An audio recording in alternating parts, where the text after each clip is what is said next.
रामचंद्र जी सीता मैया से विवाह करके अयोध्या वापस आए।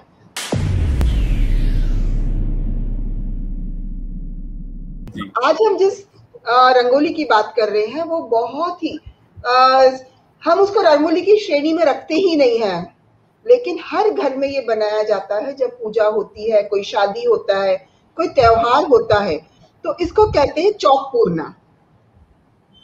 चौक पूरते हैं। चलिए, तो मैंने यहाँ पे एक छोटा सा आप लोग के लिए ये बना के रखा है, और क्योंकि चौक पूरने के लिए हमको जमीन लीपनी पड़ती है मिट्टी से, गोबर से, उसके ऊपर पानी छींटना पड़ता है, उसके बाद चौक पूरते हैं। पर क्योंकि मेरे पास वो सब अवेलेबल नहीं है, इसलिए मैंने उसको एक बोर्ड के ऊपर बनाया है। तो आपकी आज्ञा से मैं अपना कैमरा अपने वर्किंग प्लेस के ऊपर करती हूँ ताकि आपको दिखने लगे। देखिए, ये जो चौक पूरा गया है, ये माना जाता है कि ये बहुत मंगलकारी और कल्याणकारी है। इसे हम कहते हैं भूमि अलंकरण। और इसको ये अधिकतर बनाया जाता है उत्तर प्रदेश, छत्तीसगढ़ के इलाकों में, और इसके लिए कुछ नहीं, सिर्फ आटा या चावल का आटा यूज करते हैं। मैंने यहाँ पे चावल का आटा रखा है, आप गेहूं का आटा भी इसमें उपयोग में लाया जाता है। साथ में अगर आपको लगता है कुछ रंग देना है तो आप हल्दी का पाउडर यूज कर सकते हैं, आप कुमकुम यूज कर सकते हैं, लाल रंग अगर देना है। तो यहाँ आप देख सकते हैं पूरा आटे से बना हुआ है। अब इसके बारे में बहुत ही सुंदर सी बात है जो मैं बताना चाह रही थी। ऐसा माना जाता है जब रामचंद्र जी सीता मैया से विवाह करके अयोध्या वापस आए तो पूरी अयोध्या नगरी में को उनकी स्वागत के लिए सजाया गया, और इस समय का बहुत ही सुंदर वर्णन श्री रामचरितमानस में भी दिया गया है। और उसमें एक लाइन ऐसी आती है, गली सकल और गंज सिंचाई, जहां तह चौक के चारु पुराई। उसका मतलब होता है कि सारी गलियां, सब जगह पर पानी डाला गया लीप कर, और जगह जगह पर चौक पूरे गए राम और सीता के स्वागत के लिए। तो ये इतनी पुरानी कला है और आज इसको हम शायद भूल ही चुके हैं, और इसको कोई महत्व ही नहीं दिया जाता है। तो चलिए, मैं एक छोटा सा इसका मोटिव बना के आपको बताती हूँ कि इसको कैसे बनाया जाता है। बहुत सुंदर गीत में एक लाइन भी है, मतलब इसी चौक पुराओ मंगल गाओ, तो वो चौक मतलब चौक पुराना।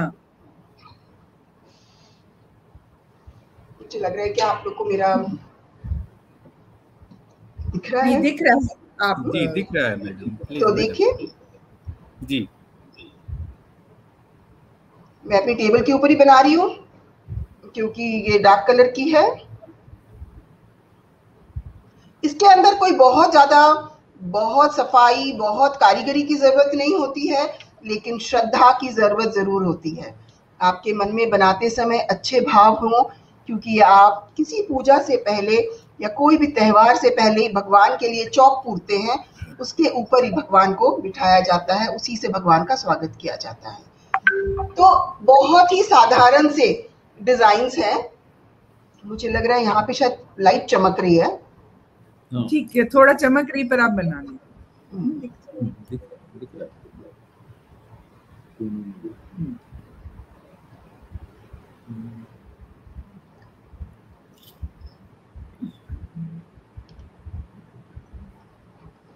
क्योंकि आजकल देखिए रंगोली बहुत ही अच्छे से गिरती है हाथों के बीच में से, लेकिन आटा या चावल का आटा, मैदा या जो हल्दी होती है, ये इतने आसानी से हाथ से गिरते नहीं है, तो इनको बनाने में बहुत तकलीफ होती है।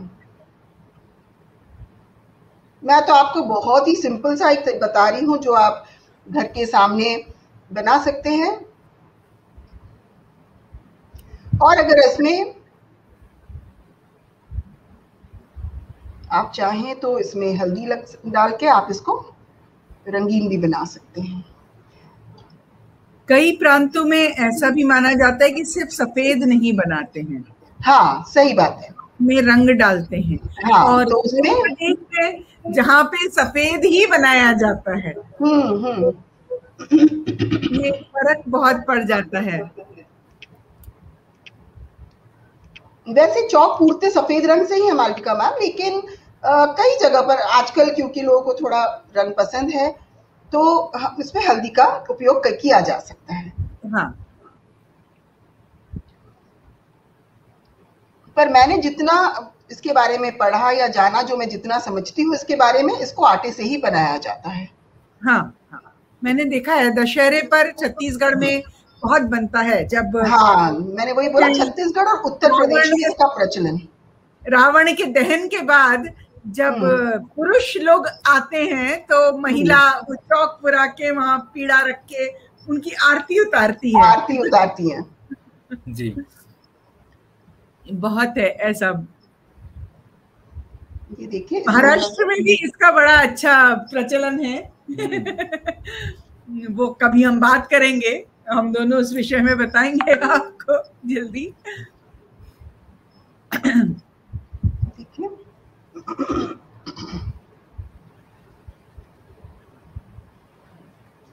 सागरिका जी की भी गले में खराश है, मेरे भी गले में खराश है। इसका मतलब मेरा गला बहुत खराब हो रखा है, मौसम बहुत गड़बड़ है और इसीलिए हमें व्रत करना चाहिए, कुछ गड़बड़ खाना नहीं चाहिए, यही हमें संकेत मिल रहा है। जी, ठीक है। देखिए, मैं थोड़ी सी हल्दी भी इस पे, और इन सब का कारण वही है, हल्दी, चावल, आटा, कि ये छोटे छोटे जीव जंतु, इनको इससे खाना मिल जाता है। कितनी अच्छी परंपराएं थी हमारी, हम हर चीज में पूरे हमारे आसपास के सब लोगों को समिष्ट करते थे। सबका हाँ। एक रहता था कि भाई ये कौवे की रोटी है, ये कुत्ते की रोटी है, गैया की रोटी है, कुछ भी दे रहे हैं, मतलब हमारे मानस में यही चलता था कि सबको भोजन मिले, कोई भूखा ना रहे।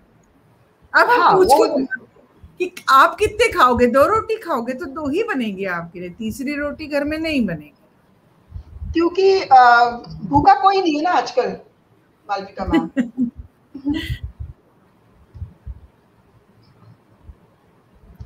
तो इस तरह से आप इसको रंग भी भर सकते हैं। बहुत सुंदर लगे।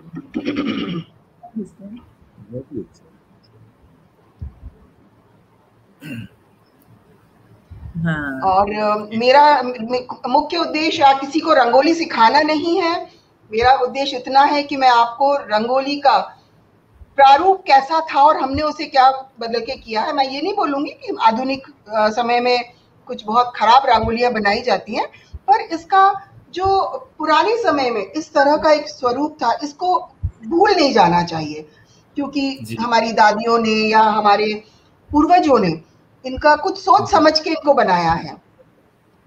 हमारे एक दर्शक श्रीमती लता सुरेश जी का संदेश आया है, चावल या आटे से मारने के पीछे कारण है ये चींटियों और अच्छियों का आहार होता है। जी, यही हम लोग इसी विषय पे बात कर रहे थे। धन्यवाद लता जी। देखिए, उन्होंने वर्ड मारना यूज किया है, जो आजकल लोग यूज ही नहीं करते ना। जी, प्रोफेसर पुष्पलता सिंह जी BHU में प्रोफेसर हैं, उन्होंने बहुत सुंदर तरीके से मनसा देवी वाली कहानी बहुत पसंद आई इनको मैडम। धन्यवाद पुष्पलता जी। जी, अब देखिए, इस तरह से अगर आपको बाद में लगता है तो बीच में आप जी, धन्यवाद।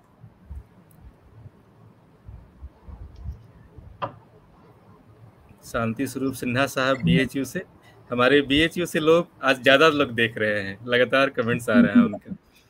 जी, इस तरह से आप चौक पूर सकते हैं और या मांड सकते हैं। जो वर्ड मांडना उन्होंने यूज किया वो मुझे अच्छा लगा।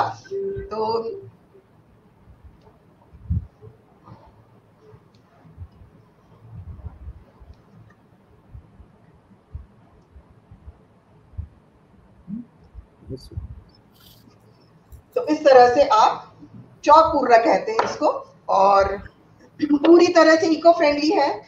आपके आसपास चींटी है, छोटे मोटे जानवर हैं, इनको भी खाने मिल जाता है और आपको अलग से कुछ खर्च नहीं करना पड़ता।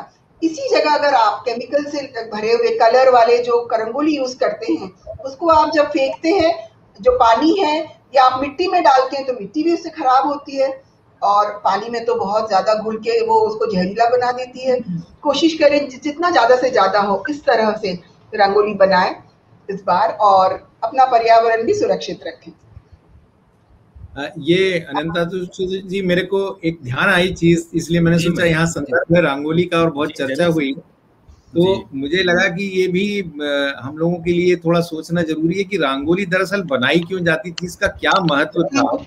तो जाहिर है कि घर को हम सजाते हैं, हमारा भू अलंकरण होता है, ये तो बात है ही, पर व्यक्तिगत रूप से दरअसल जब आप रेखांकन कर रहे होते हैं तो आपके अंदर का तनाव खत्म होता है, क्योंकि आपके अंदर एक रचनात्मक ऊर्जा होती है। आप रेखांकन में देखिए, आपको सीधी लाइन खींचना है, बारीक लाइन खींचना है, उतनी ही मोटाई की खींचना है, तो आपका जो ध्यान है वो दूसरे तनावों से मुक्त होकर इसमें एकाग्र चित्त होता है, और एकाग्रता के लिए ये बहुत बड़ी बात होती है। तो ये एक रंगोली का बड़ा एक अलग सा जो प्रभाव है, शायद लोगों को नहीं मालूम है। और उसके बाद जो दूसरी बात है कि जब आप रंगोली निकालते हैं तो आपके जो उंगली और अंगूठा है, दरअसल वो आपकी ज्ञान मुद्रा बनाते हैं। तो ज्ञान मुद्रा बनाने से जो है आपकी बुद्धि और आपका ज्ञान और आपकी ऊर्जा और आपकी मेधा, इन सब में बहुत महत्वपूर्ण प्रभाव पड़ता है। तो ये जो देखिए, रंगोली को जब हम बच्चों को रंगोली निकालना सिखाते हैं तो उनको ज्ञान मुद्रा की ऐसी जानकारी नहीं देते, लेकिन उनको ध्यान आता है कि वो अभ्यास में ज्ञान मुद्रा कर रहे हैं। तो ये जो सब चीजें हैं, देखिए कैसे परंपरा में आई कि भले कोई शिक्षा कर रहा है नहीं कर रहा है, औपचारिक शिक्षा ले रहा है नहीं ले रहा है, ध्यान कर रहा है कि नहीं कर रहा है, पर उसको अगर हम यूं ज्ञान मुद्रा दिखा दें रंगोली से, उसका कंसंट्रेशन, उसका जो एक तरह का मस्तिष्क का विन्यास है, वो कितना सहज और सरल हो जाता है। रंगोली में ये बात बहुत जरूरी है, क्योंकि जब आप रंगोली, कोई भी रंगोली, मांडना हो, आप इधर कोई भी आप डालें, अलग अल्पना है, तो उसमें जो डिजाइन रहता है वो पेपर पे नहीं होता, वो डिजाइन आपके दिमाग में चलता होता है। तो उसके लिए आपके दिमाग का चलना बहुत जरूरी है। तो जब आप ज्ञान मुद्रा बनाते हैं, जब आप उसको डालते हैं, आप उंगली से बनाते हैं, आपकी उंगली, आपको कहाँ कितना मोटा कितना पतला करना है, सब आपके दिमाग और आपकी उंगलियों का कोऑर्डिनेशन है। और ये कितनी बढ़िया बात आपने आज बताई कि ये बहुत जरूरी है। हम अपने बच्चों को आजकल कहते हैं कि सैंड पर पेंटिंग करो, छोटे छोटे बच्चे, उससे आपकी उंगलियां अच्छी होंगी। अरे रंगोली तो रंगोली से बनाने दो, तो देखो क्या होता है, मतलब चावल का आटा, गेहूं का आटा, तो बुद्धि का विकास अलग तरीके से होगा।